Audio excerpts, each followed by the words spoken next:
Assalamualaikum warahmatullahi wabarakatuh.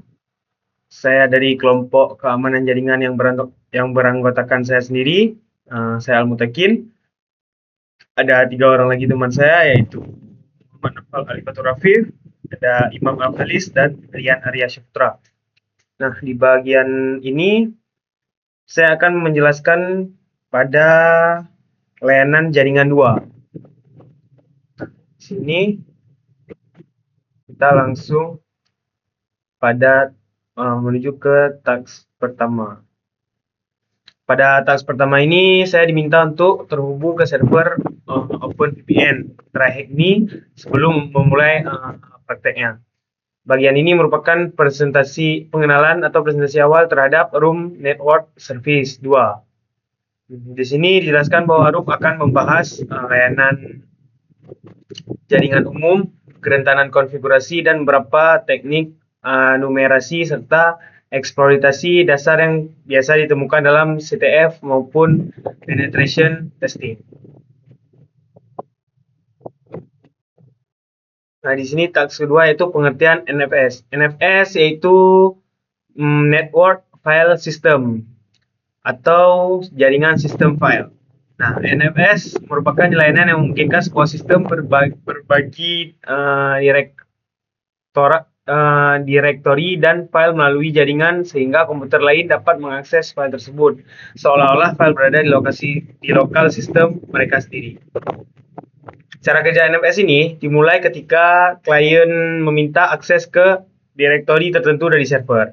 Selain itu, server akan memverifikasi izin akses, lalu memberikan file handle agar klien dapat mengakses file maupun direktori yang dibagikan. Di tas ini dijelaskan bahwa komunikasi NFS merupakan RPC atau Remote Procedure Call. Melalui RPC inilah klien dan server saling bertukar informasi terkait file yang diakses, baik user ID maupun group ID. Di sini ada beberapa pertanyaan, yaitu dari pertama, apa kepanjangan NFS? NFS saya bilang tadi yaitu Network File System.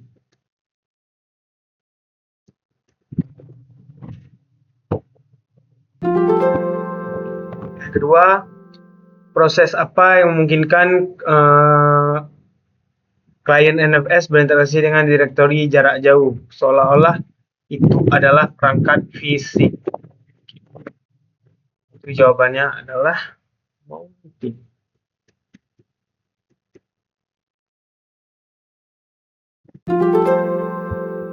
Yang ketiga yaitu apa yang digunakan NFS untuk mempresentasikan file dan direktori di server. Yang digunakan adalah file, berarti file head.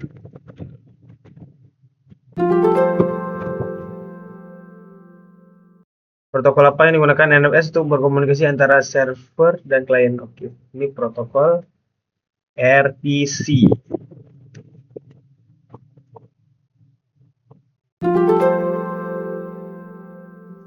Kalau di sini dua bagian data pengguna, dua bagian data pengguna apa yang diambil server NFS sebagai parameter untuk mengontrol izin pengguna. Formatnya parameter 1 dan parameter 2. Ada di sini tadi. Nih, yaitu user ID dan group ID seperti yang saya jelaskan tadi.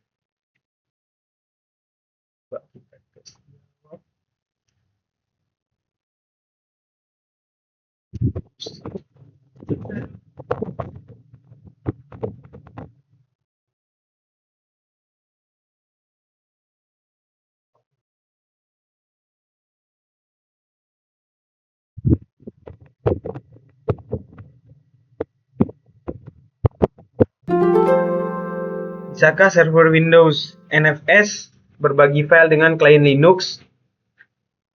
Bisa. Bisakah server Linux NFS berbagi file dengan klien macOS? Bisa juga.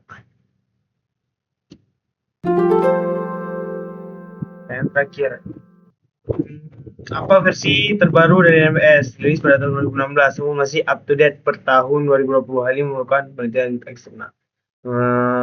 Ini kita pakai versi terakhir, yaitu versi 4.2.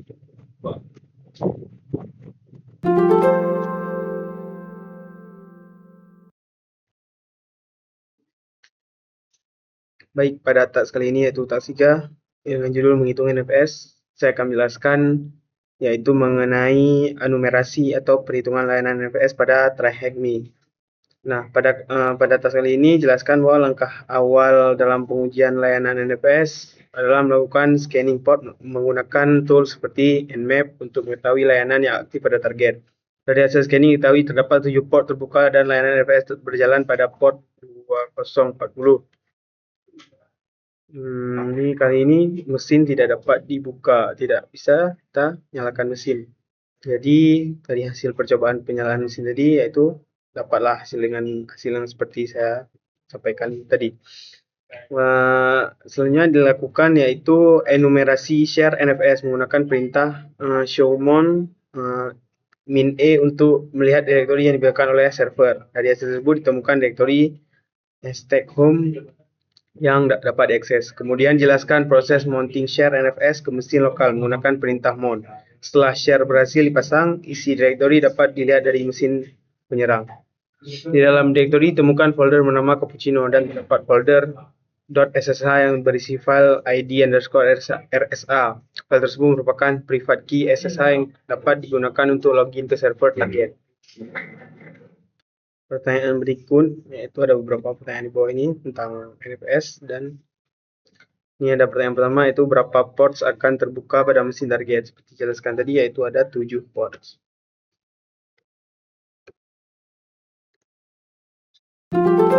Sini ada port mana yang berisi layanan yang ingin kami sebutkan, yaitu 2049.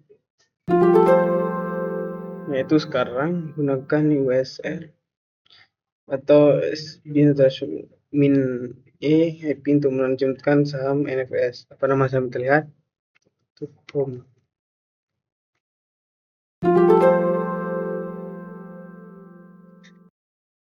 Nah, kemudian gunakan perintah perintah mon yang kami rusak sebenarnya untuk memon share NFS ke mesin lokal. Pada direktur di tempat Anda memasang share, apa nama folder di dalamnya? Nama foldernya yaitu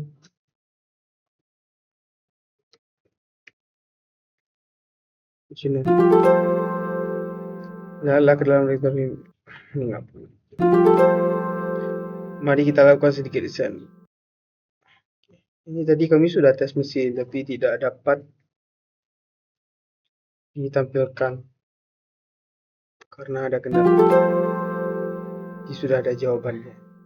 Manakah dari kunci-kunci ini yang paling berguna bagi kita, yaitu id_.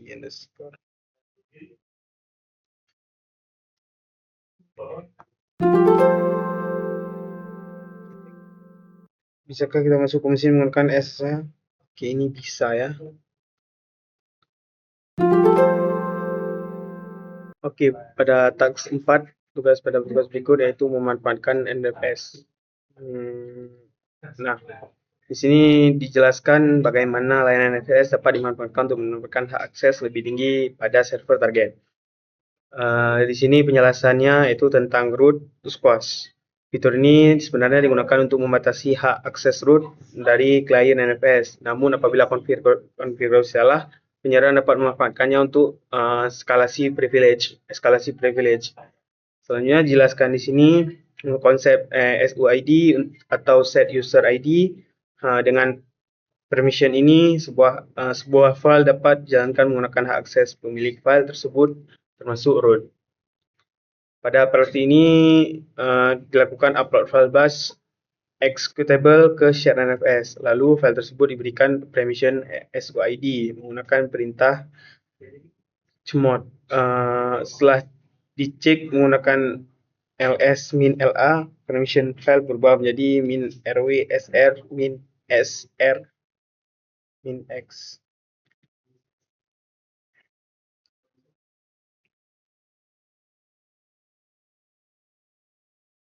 Berikutnya adalah menjalankan failbash menggunakan parameter min_p agar hak akses root tetap dipertahankan. Dari proses tersebut, penyerang berhasil melakukan akses root pada sistem target. Nah, beberapa pertanyaan di bawah, yaitu pertanyaan pertama, apa direktori ke titik mon pada mesin Anda, di mana share NOS masih harus pasang dan kemudian direktori dan kemudian ke direktori home. Nah, perlu jawaban.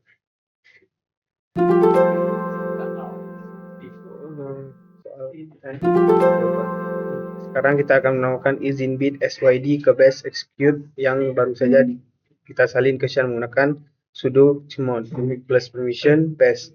Huruf apa yang kita gunakan untuk mengatur set bit SYD menggunakan new huruf S. Mari kita lakukan pemeriksaan kewarganegaraan. Mari kita periksa izin dari execute. Bash menggunakan ls min la bash. Seperti apa bentuk set izinnya? Pastikan bahwa itu berakhir dengan sr min x, yaitu seperti yang saya jelaskan tadi, yaitu rw sr min x.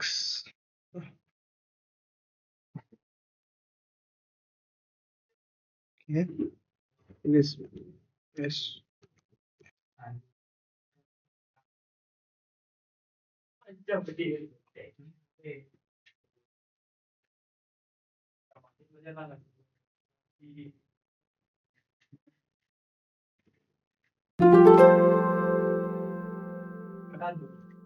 Berikut sekarang sudah.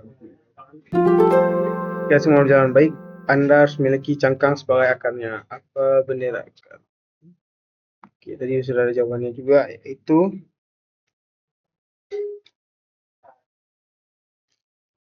THM dalam kurungnya NFS.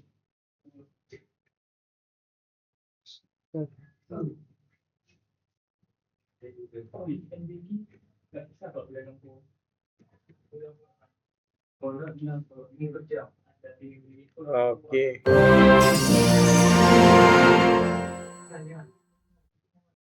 Baik, selanjutnya pada task kelima ini yaitu pengertian SMTP. SMTP itu sendiri yaitu Simple Mail Transfer Protocol, yaitu ini digunakan untuk mengirim email melalui jaringan. SMTP biasanya bekerja bersama POP3 atau IMAP yang berfungsi menerima email. Di sini dijelaskan alur pengiriman email mulai dari user yang mengirim email ke SMTP server, kemudian SMTP server meneruskan email melalui internet menuju server penerima. Setelah diverifikasi, email akan disimpan pada server POP atau IMAP agar dapat diakses oleh penerima. Pada atas ini juga menjelaskan bahwa SMTP berjalan pada port tertentu, biasanya port 25, dan banyak digunakan pada layanan email baik di Linux maupun Windows. Nah, di sini ada beberapa pertanyaan terkait SMTP. Apa kepanjangan SMTP? Seperti itu. Nah, tadi yaitu Simple Mail Transfer. Simple Mail Transfer Protocol.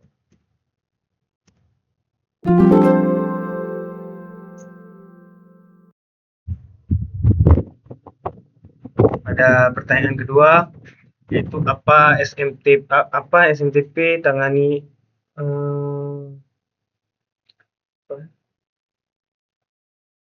apa nih?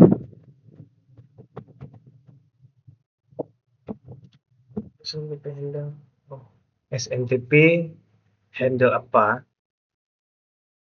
Apa yang fungsi untuk kirim apa, yaitu email.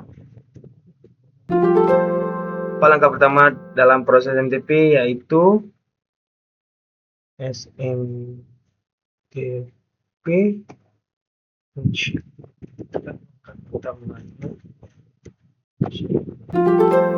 port tadi sudah jelaskan 25.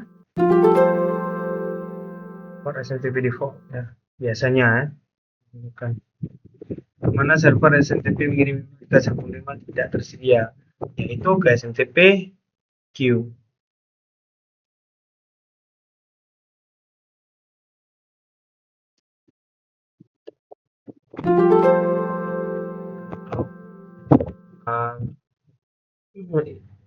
Kalau server penerima tidak tersedia. Di server apa email akhirnya berakhir? Itu server POP atau IMAP? BOP atau IMAP?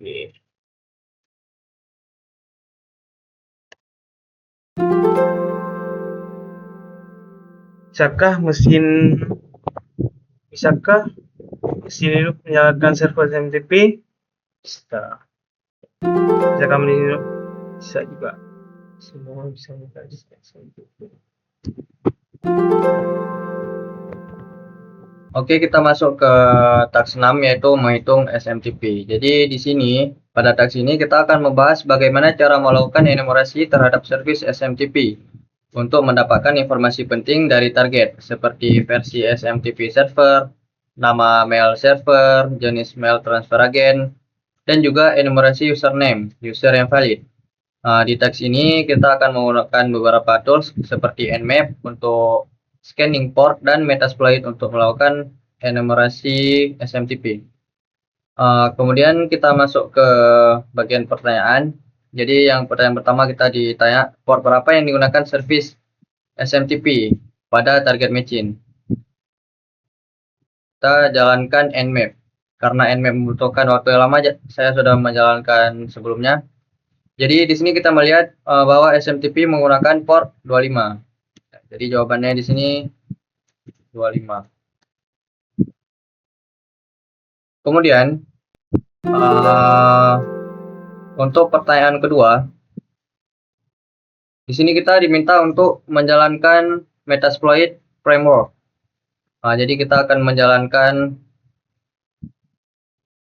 ms fconsole.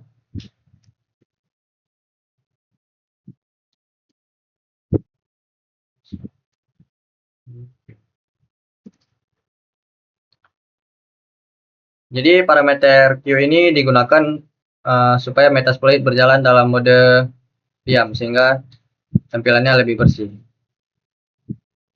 Jadi jawabannya MMS console.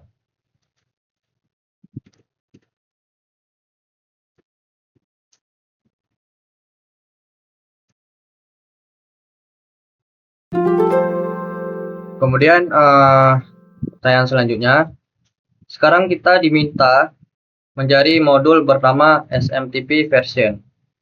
Kita akan menjalankan komen berikut di terminal.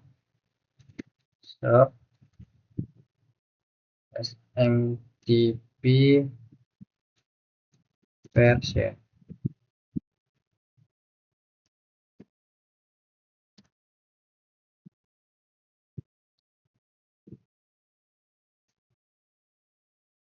Dari hasil pencarian terlihat full modul name-nya adalah auxiliary scanner SMTP version. Jadi kita salin ini.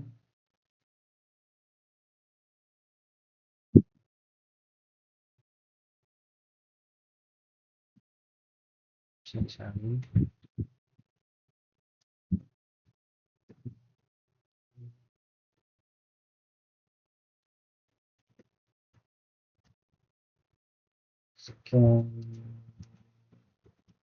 Scanner SMTP version. SMTP version. Oke. Kemudian di pertanyaan selanjutnya, pada pertanyaan ini kita diminta untuk memilih modul, lalu melihat opsi konfigurasi yang tersedia. Pertama, kita gunakan dulu modul ini. Oke, kemudian kita option.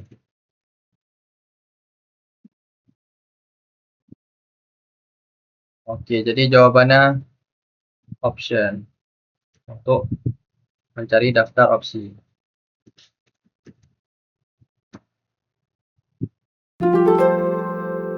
Kemudian pertanyaan selanjutnya, di sini kita diminta melihat konfigurasi modul dan menentukan parameter apa yang wajib di set.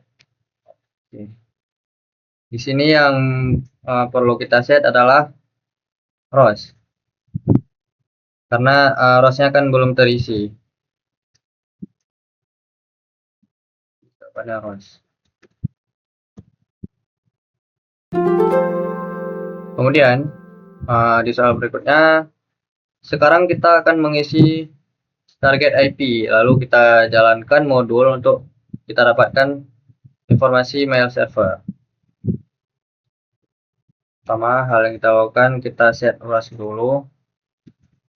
Set ROS IP target 15825.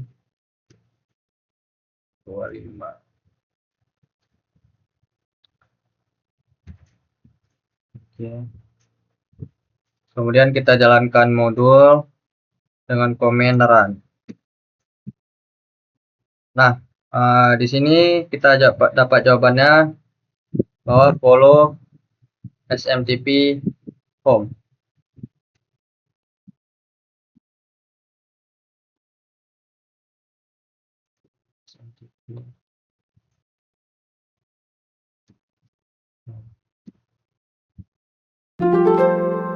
Oke, kemudian soal berikutnya, di sini kita diminta untuk mencari jenis MTA atau mail transfer agent yang digunakan server SMTP.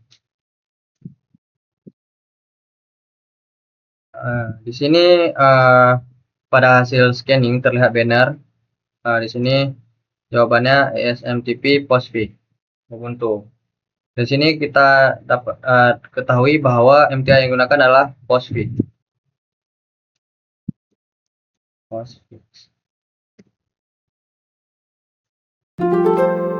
Oke. Kemudian kita akan mencari modul untuk enumerasi user SMTP. Di soal ini, kita akan menjalankan search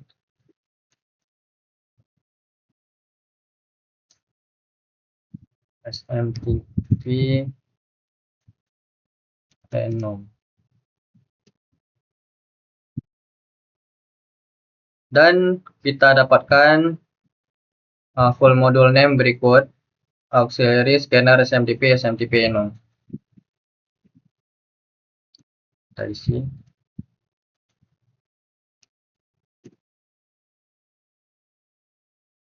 Scanner SMTP enum. Oke, kemudian kita masuk ke pertanyaan selanjutnya.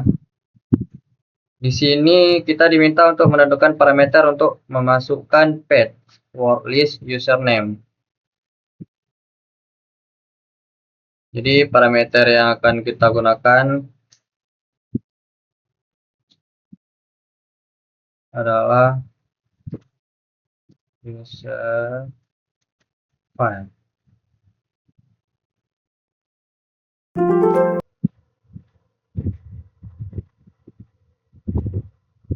Oke, kita masuk ke pertanyaan selanjutnya. Setelah kita menetapkan opsi ini, parameter penting apa lagi yang perlu kita tetapkan?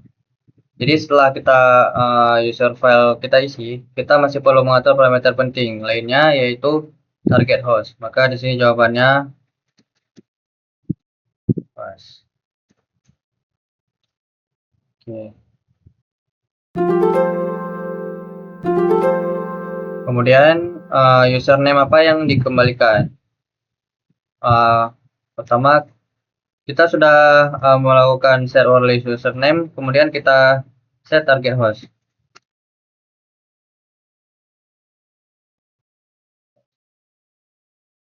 IP target.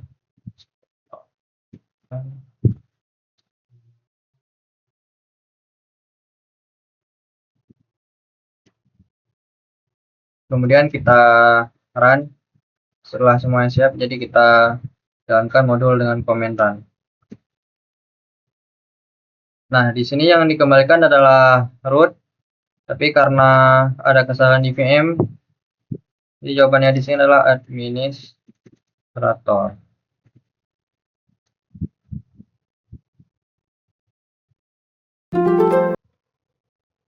Oke, kita masuk ke task 7 yaitu mengeksploitasi SMTP.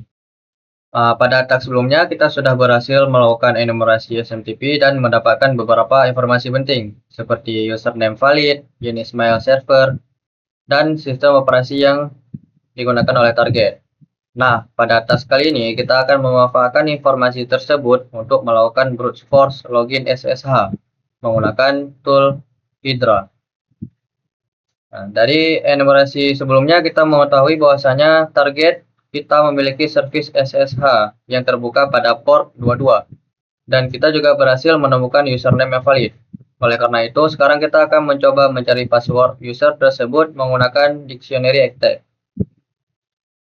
Kemudian kita di sini ada sintak Hydra. Jadi Hydra itu adalah tool yang digunakan untuk melakukan brute force login terhadap berbagai service seperti SSH, FTP, HTTP, dan lainnya. Pada task ini, Hydra kita gunakan untuk mencoba banyak password dari word list terhadap akun SSH target. Di sini ada sintak Hydra. Jadi di sini ada parameter Hydra yang digunakan untuk menjalankan tool Hydra. Kemudian ada mint16. Di sini kita gunakan untuk menentukan jumlah koneksi paralel sebanyak 16 thread. Kemudian ada min-l untuk menentukan username target. Kemudian ada min-p digunakan untuk menentukan lokasi word list password. Kemudian ada min-vv digunakan untuk mengaktifkan mode verbose agar proses brute force terlihat lebih detail. Kemudian ada SSH, ini digunakan untuk menentukan protokol yang akan diserang, yaitu SSH. Jadi kita masuk ke pertanyaan pertama. Jadi di sini kita diminta untuk mencari password dari user yang sudah kita temukan tadi pada tahap enumerasi sebelumnya. Jadi kita akan masuk ke terminal, kita jalankan Hydra.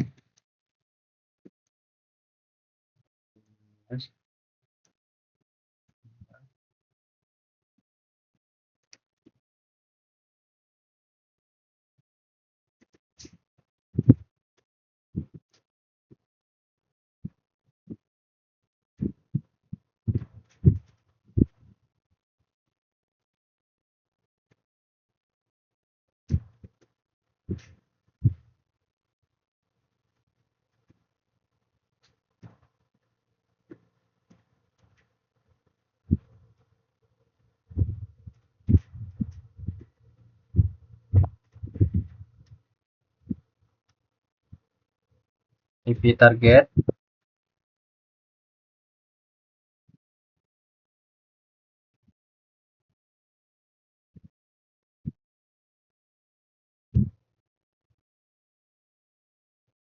Kita tunggu hasilnya. Ya, jadi di sini kita menggunakan username yaitu administrator yang udah kita temukan tadi, kemudian word list password menggunakan block.txt. Kemudian IP targetnya adalah 10.48.158.25 dan protokol yang kita gunakan adalah SSH.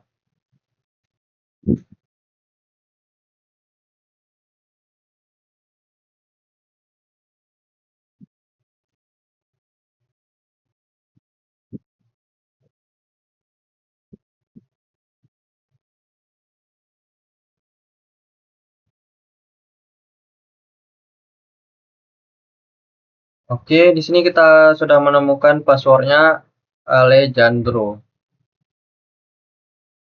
dengan login administrator ya. Jadi jawabannya adalah Alejandro.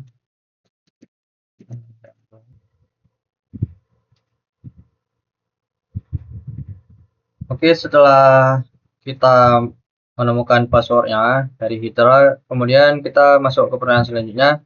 Jadi di sini kita diminta untuk login ke server menggunakan SSH dengan kredensial yang berhasil kita temukan sebelumnya. Jadi kita akan melakukan SSH.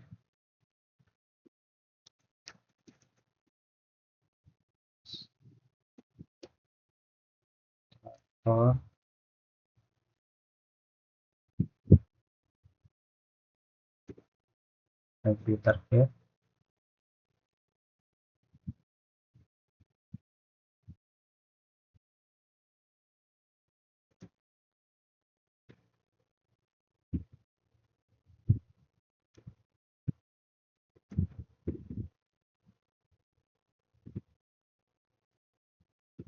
Jadi kita akan mengisi password yang tadi, Alejandro. Oke, SSH sudah berhasil. Kita sudah berhasil login ke server sebagai user administrator. Kemudian kita akan mencari file smtp.txt. Kita jalankan perintah. Nah, di sini kita mendapatkan filenya smtp.txt. Kemudian kita baca isi filenya untuk mendapatkan flag yang diminta.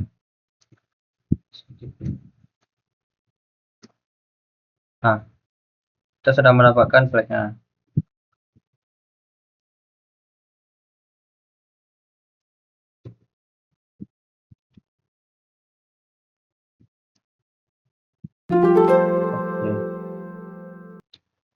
Oke, kemudian kita masuk ke task 8, yaitu pengertian MySQL. Jadi pada task ini kita akan membahas dasar-dasar mengenai MySQL, mulai dari pengertian MySQL, cara kerjanya, model komunikasi yang digunakan, dan penerapan MySQL di dunia nyata. Jadi apa itu MySQL? MySQL adalah sebuah Relational Database Management System atau biasa disingkat RDBMS.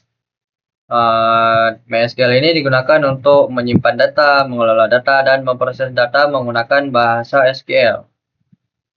Di sini ada database. Database adalah kumpulan data yang tersusun secara terstruktur dan disimpan secara permanen.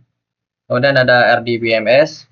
RDBMS itu adalah software yang digunakan untuk membuat dan mengelola database berbasis relasi antar tabel. Kemudian ada SQL.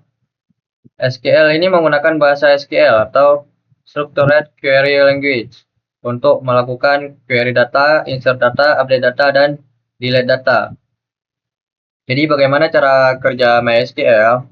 MySQL bekerja menggunakan model client server.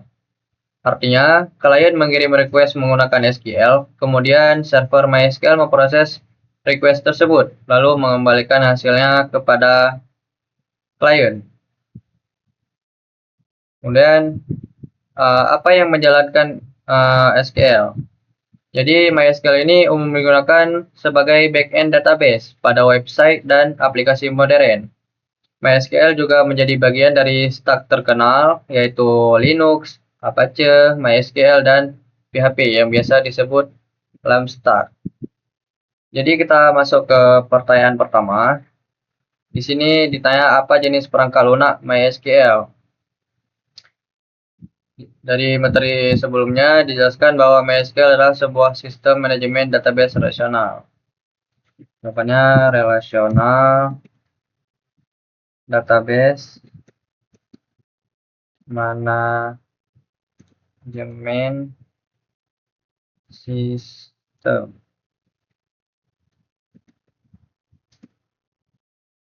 Oke, bahasa apa yang ada yang salah.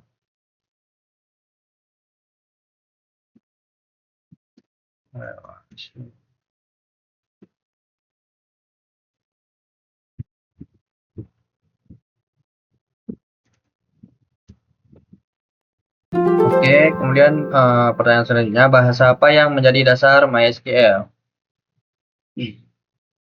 Dari materi data jelaskan bahwasanya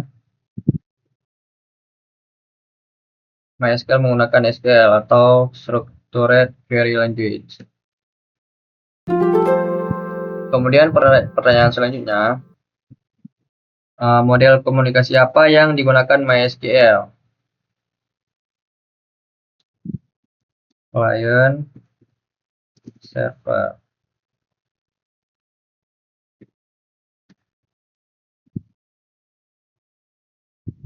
Apa aplikasi umum dari MySQL? Backend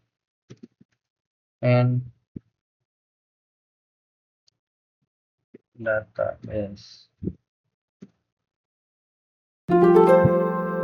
Oke, pada pertanyaan terakhir, kita diminta untuk mencari media sosial yang besar menggunakan MySQL sebagai backend database. Dari hasil pencarian saya dan referensi dokumentasi, salah satu platform terbesar yang menggunakan MySQL adalah Facebook.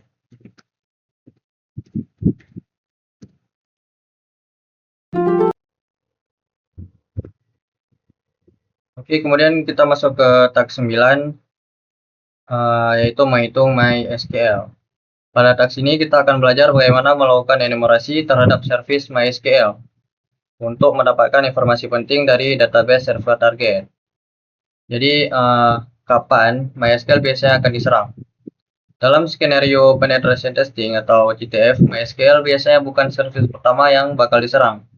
Biasanya kita terlebih dahulu mendapatkan kredensial atau informasi dari service lain seperti website, SSH, atau SMTP. Setelah mendapatkan kredensial, barulah kredensial tersebut dicoba pada service MySQL. Pada task ini, kita telah mendapatkan kredensial yaitu username-nya root dan password-nya password. Kemudian kredensial ini akan kita gunakan untuk login ke service MySQL. Jadi pada task ini kita akan menggunakan tools MySQL Client dan Metasploit Framework. Nah, jadi kita masuk ke bagian pertama. Bagian soal pertama, di sini kita diminta untuk mencari port yang digunakan oleh service MySQL. Jadi kita akan melakukan nmap. Di sini saya sudah melakukan nmap. Di sini dapat kita lihat bahwasanya MySQL menggunakan port 3306.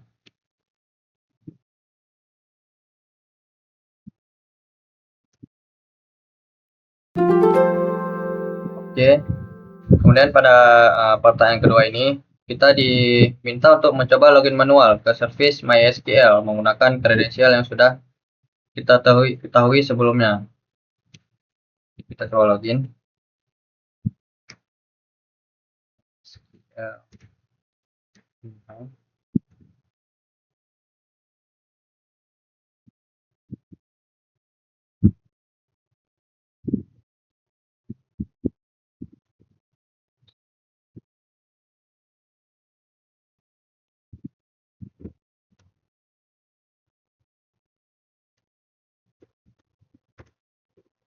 Urut min p min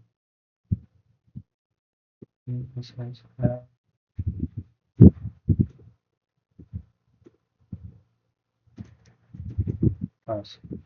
Ini IP target.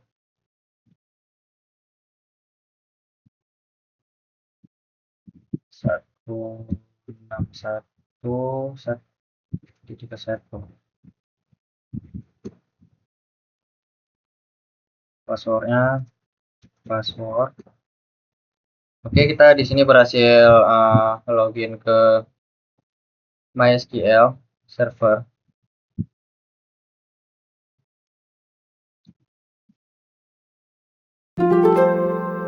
Kemudian kita keluar.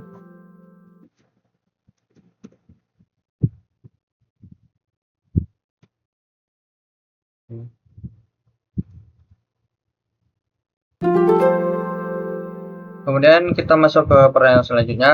Setelah memastikan kredensial valid, kita keluar dari MySQL lalu menjalankan Metasploit untuk melakukan enumerasi lebih lanjut. Jadi kita akan menjalankan di terminal msf console. Thank you.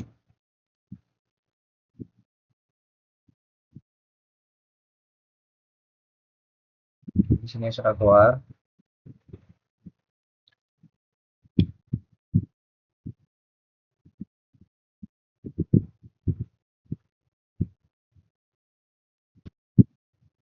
Jadi kita akan mencari modul MySQL underscore SQL lalu melihat option yang wajib di set. Kita cari dulu. So MySQL underscore SQL. Oke.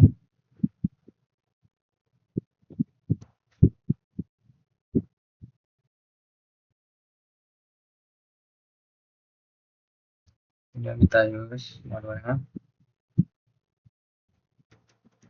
dan option. Nah, di sini ada 3 yang perlu kita set. Jadi yang pertama ada password, kemudian rows dan username. Password, rows, username.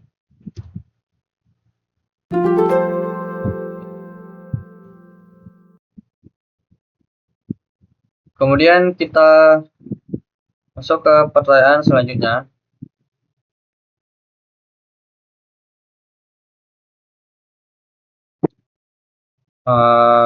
Kita bakal setting dulu password, rows sama username. Set password, set username, root, set rows, IP pakai IP.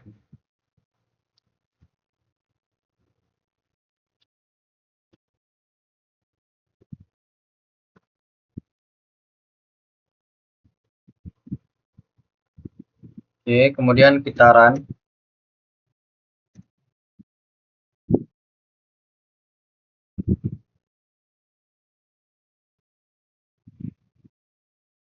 Jadi di pertanyaan tadi ditanya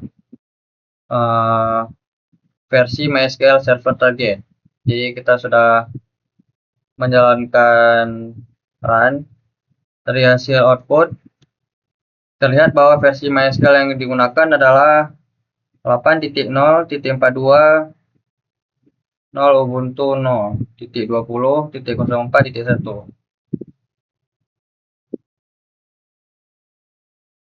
Ya, kita isi 0.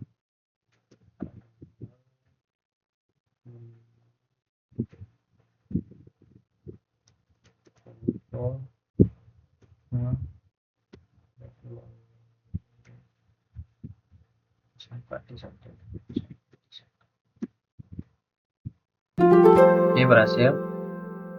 Kemudian di pertanyaan terakhir, pada tahap ini kita diminta untuk mengganti query SQL menjadi show database. Jadi ini untuk melihat seluruh database yang tersedia. Jadi kita jalankan di terminal. Set database.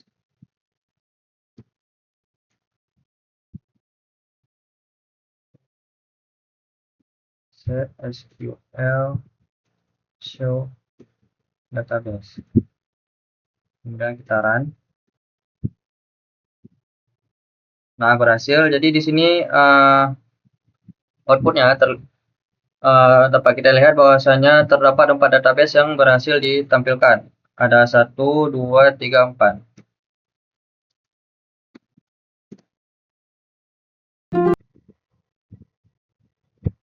Oke, kemudian kita masuk ke task 10, yaitu exploiting MySQL. Jadi pada task sebelumnya kita sudah berhasil melakukan enumerasi MySQL, mengetahui server versinya, dan melihat daftar database. Nah, sekarang kita akan masuk ke tahap eksploitasi untuk mendapatkan informasi yang lebih sensitif. Oke, di sini ada skema. Di MySQL, istilah skema itu sebenarnya sinonim dengan database, yang artinya skema digunakan untuk mengelompokkan tabel, data, dan objek database lainnya. Kemudian ada hash.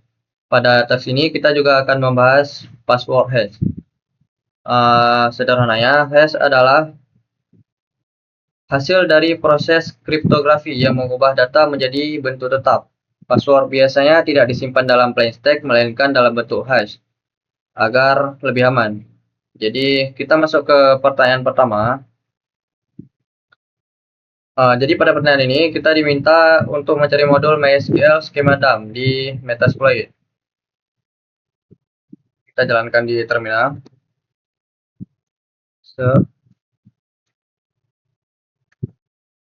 MySQL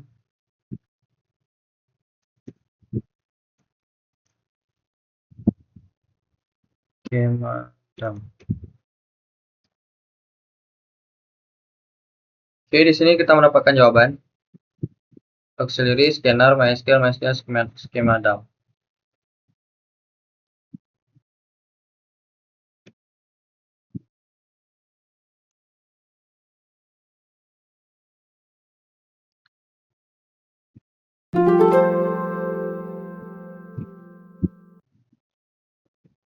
Kemudian kita melakukan enumerasi skema database dengan menjalankan perintah di terminal. Pertama kita use dulu. Kemudian kita set password.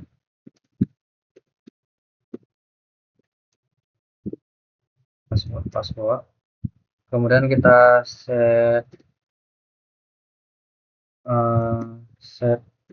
username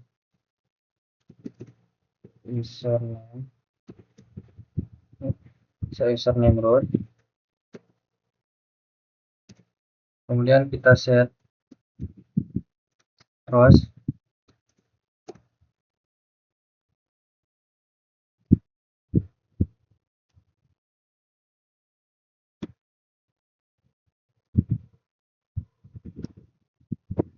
Kemudian kita run.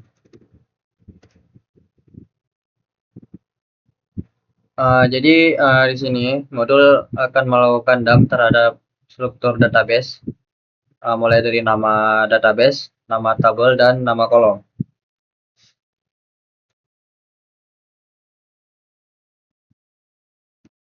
Jadi pada soal kedua, kita di sini diminta apa output yang paling bawah terlihat dari tabel yang berhasil kita dump. Oke. Berarti yang paling bawah ini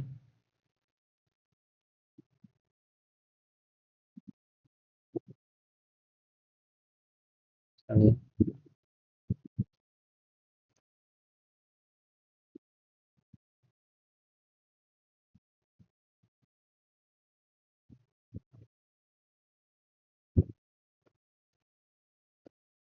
Oke, kemudian kita masuk ke pertanyaan ketiga. Di sini kita diminta untuk mencari modul MySQL hashdump untuk mengambil password hash dari database MySQL. Jadi kita jalankan perintah serve MySQL hashdump.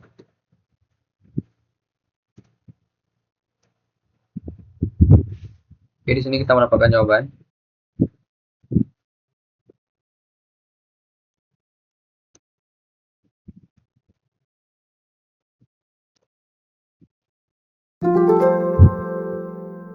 Oke, kemudian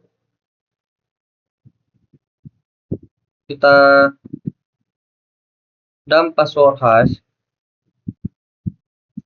Kita jalankan di terminal. Kita use dulu. Kemudian kita set password kayak seperti tadi. Password. Kemudian kita set username root. Kemudian kita set hash.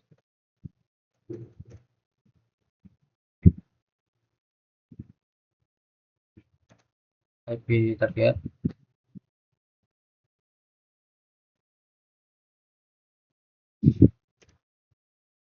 Oke, kemudian kita run.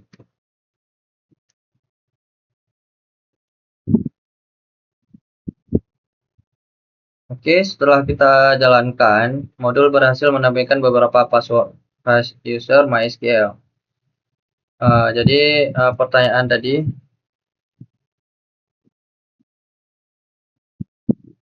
di antara user bawaan MySQL terdapat satu user tambahan yang di manakah yang user mencurigakan?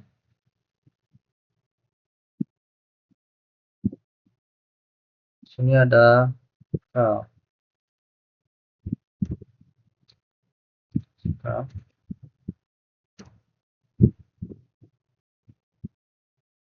Oke, lanjut ke pertanyaan selanjutnya. Di sini kita akan mencoba melakukan cracking password hash menggunakan John the Ripper.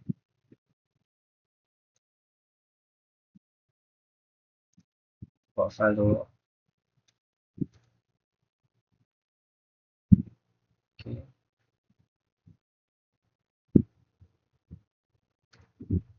Nah, kita jalankan John.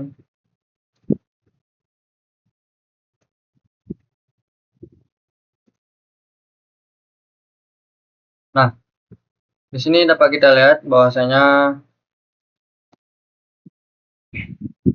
dari hasil cracking berhasil kita temukan password dari si user card, yaitu Dogi. Saya isi di sini.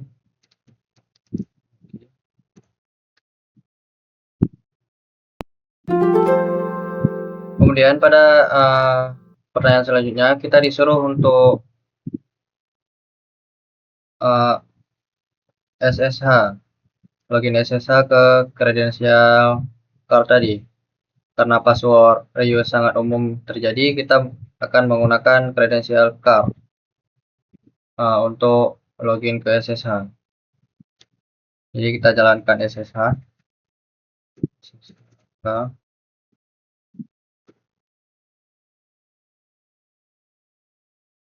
Bentar ya.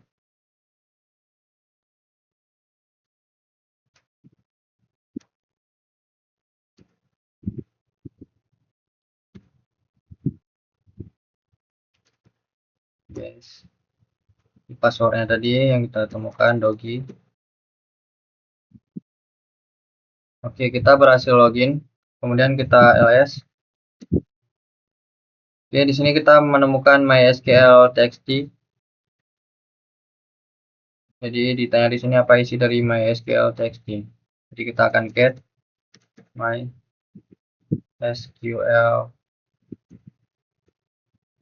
txt.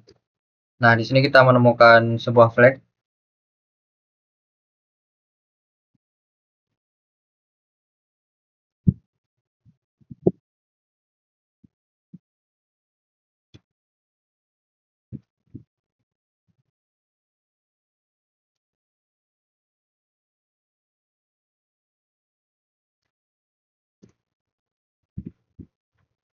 Oke, sudah berhasil. Kemudian kita masuk ke tab 11, yaitu sebagai penutup dari sesi ini. Jadi kita sudah mempelajari seluruh room network service 2. Jadi pada room ini kita sudah mempelajari tentang SMTP enumeration, brute force SSH, dasar MySQL, enumerasi MySQL, hingga eksploitasi database dan cracking hash. Jadi pada task terakhir ini kita juga melihat contoh nyata dari password reuse, weak credential management, dan pentingnya penyimpanan password yang aman. Jadi sekian dulu untuk tugas kelompok kami. Terima kasih. Mohon maaf atas segala kesalahan. Assalamualaikum warahmatullahi wabarakatuh.